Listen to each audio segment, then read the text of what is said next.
walaupun jambatan emas, jalan itu pecah dua. Satu sama rata sama rasa. Satu sama ratap sama nangis. Justru kemakmuran dan kesejahteraan rakyat, agenda utama negara.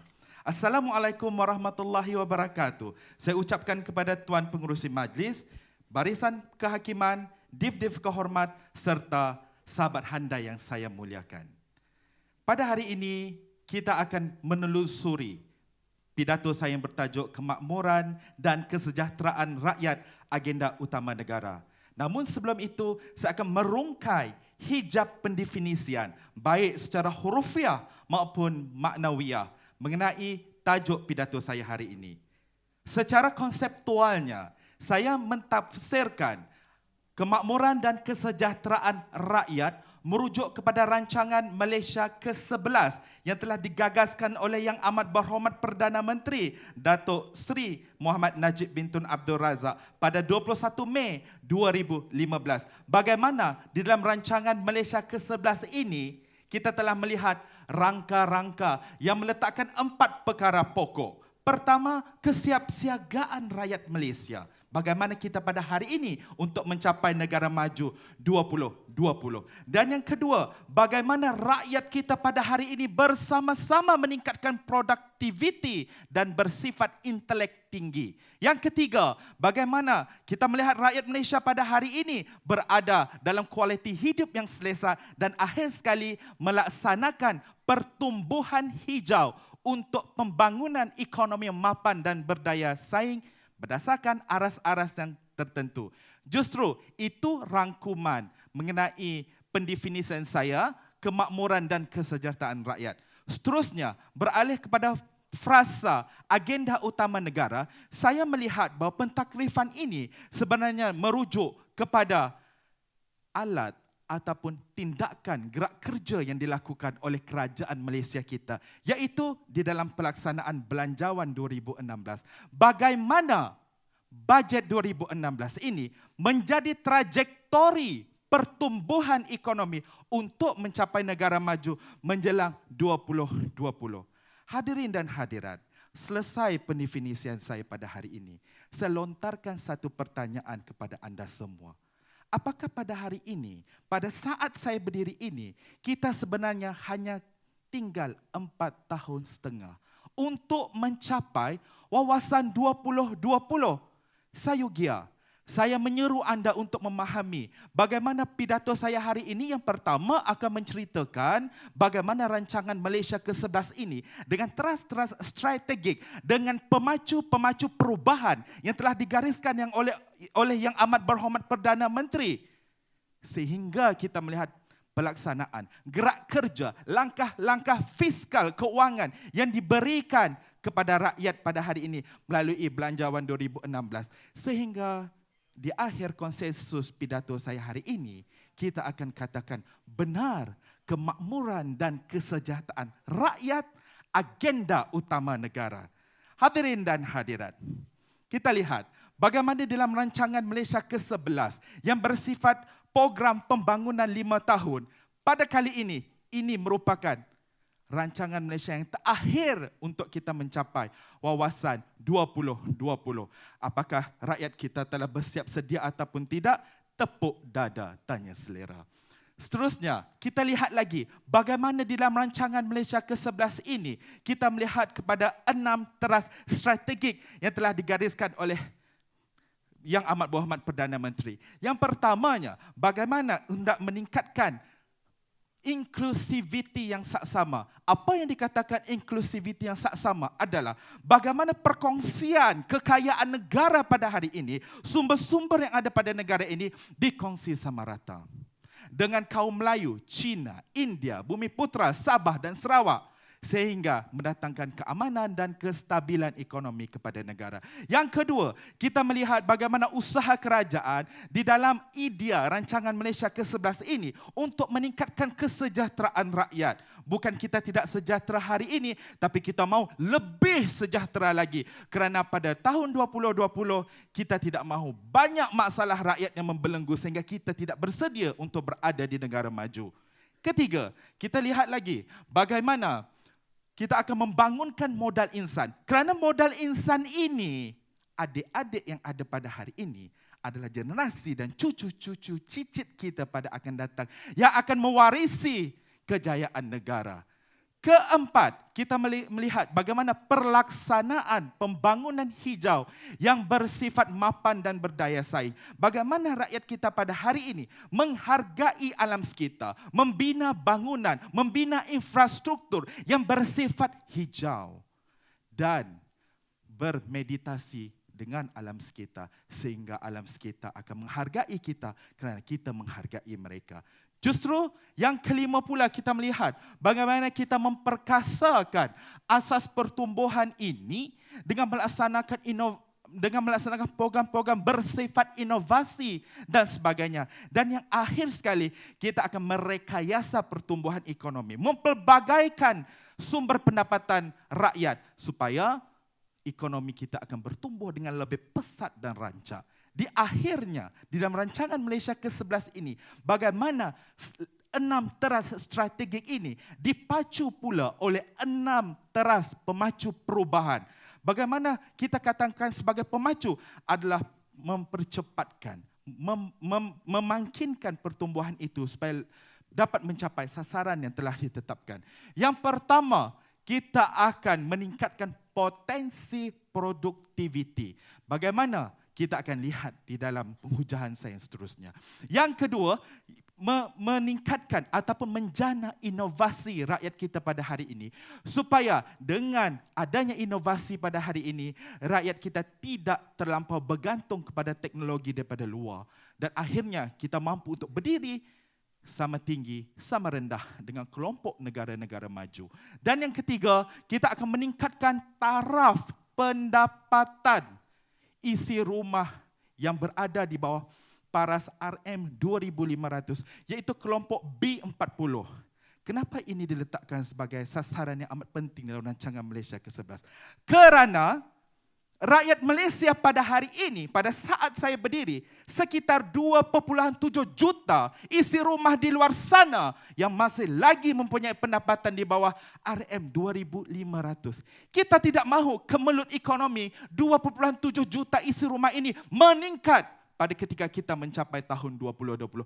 Justru itu dijadikan dasar dan sasaran kita dalam teras perubahan ini supaya kejayaan RMK-11 akan kita lihat sebagai satu pelan tindakan ekonomi yang paling bijaksana menjelang 2020.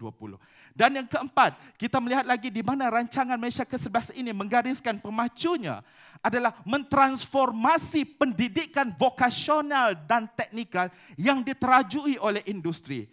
Kita tidak mahu negara luar, industri-industri luar menerajui anak-anak watan kita yang kita telah lahirkan melalui pendidikan vokasional dan teknikal.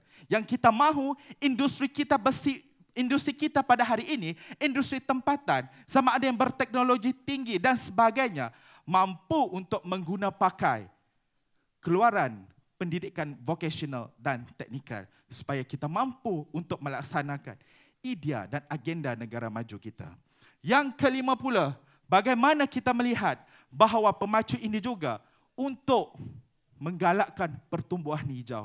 Kerana pertumbuhan hijau ini adalah pertumbuhan yang berdaya saing dan mapan. Dan akhir sekali, pemacu yang terakhir dalam rancangan Malaysia ke-11 adalah menjadikan bandar sebagai sumber yang berdaya saing. Maknanya pada hari ini, kerajaan akan melabur sejumlah pelaburan peruntukan untuk membangunkan infrastruktur bandar-bandar yang dikenal pasti sebagai berdaya saing.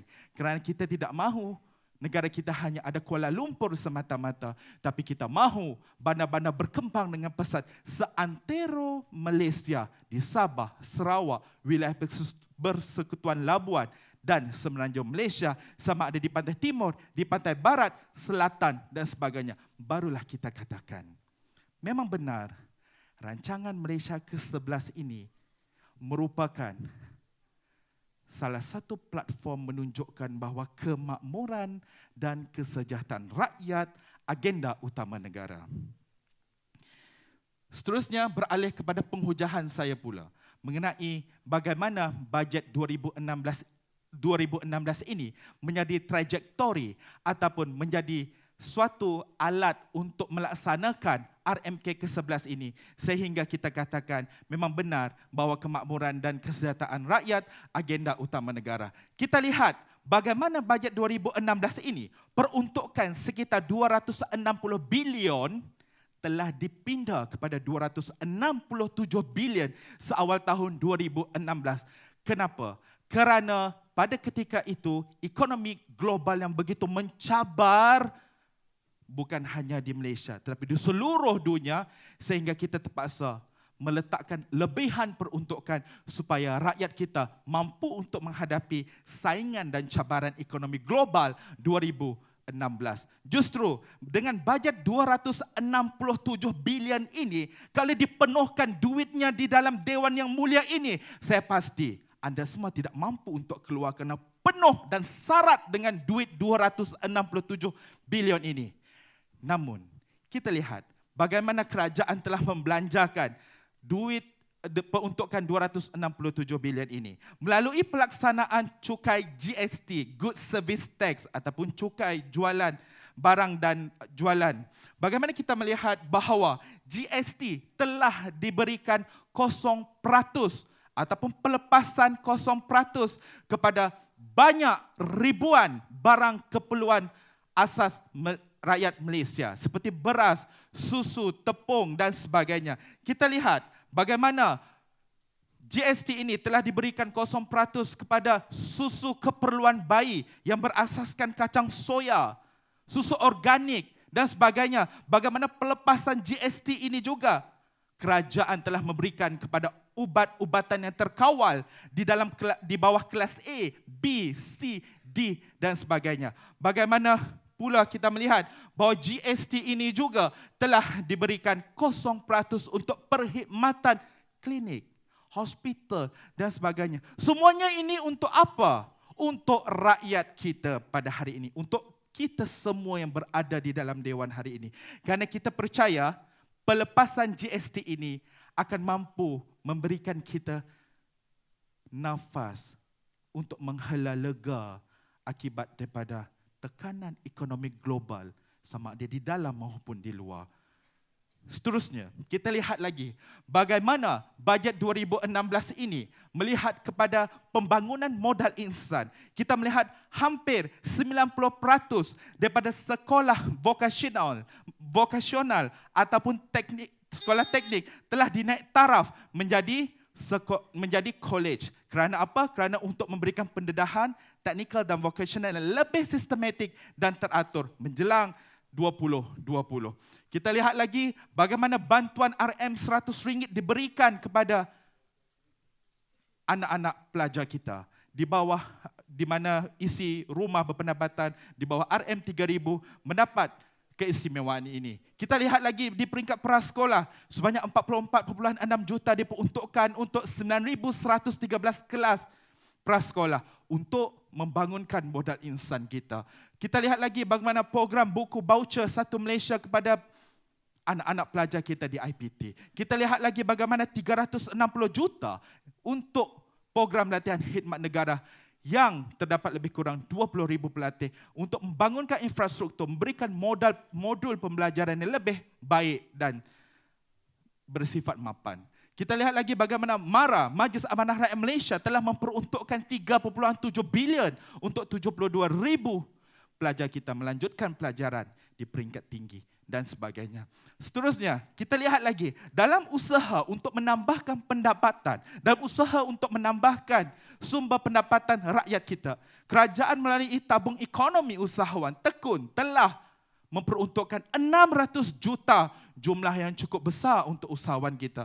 Di mana 500 juta untuk usahawan Bumiputera, 100 juta untuk orang India.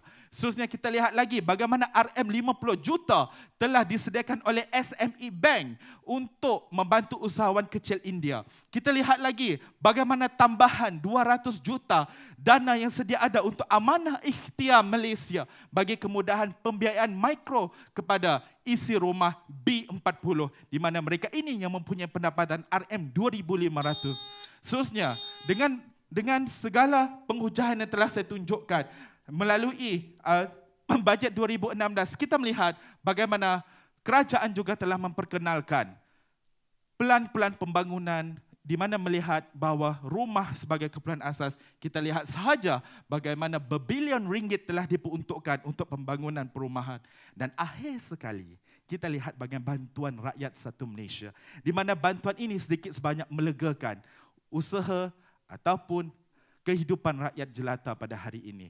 Saya katakan bahawa bajet 2016 ini bukanlah bersifat syumul ataupun bersifat sempurna. Namun sekurang-kurangnya kita percaya inilah sebagai alat untuk melaksanakan RMK ke-11 sehingga kita katakan kemakmuran dan kemakmuran dan kesejahteraan rakyat agenda utama negara. Bermimpilah setinggi langit. Andai engkau jatuh, engkau akan jatuh di antara bintang-bintang. Sekian, wabillahi taufik wal hidayah. Wassalamualaikum warahmatullahi wabarakatuh. Walaupun mungkin agenda itu satu agenda yang telah diatur cukup cantik, bagaimanakah nak mempertahankan agenda sekarang ini yang Saudara Wang cakap ini dengan adanya cabaran daripada media sosial? Apa yang kita laksanakan pada hari ini, agenda maupun pelaksanaan di dalam bajet 2016, kalau kita melihat bagaimana pelaksanaannya daripada sekolah prasekolah sehingga pengajian tinggi, sehingga kita bekerja dan sehingga kita meninggalkan dunia.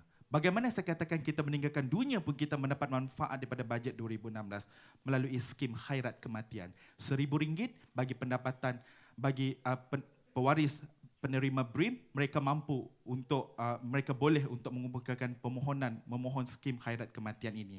Justru di dalam fasa pembentukan ini, saya telah melihat bahawa idea-idea ini sudah ditanamkan ketika generasi kita masih lagi pada usia yang begitu muda.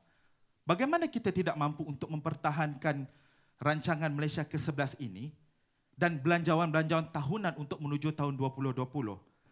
Andai hari ini kita dibesarkan dengan rasa yang penuh bersyukur.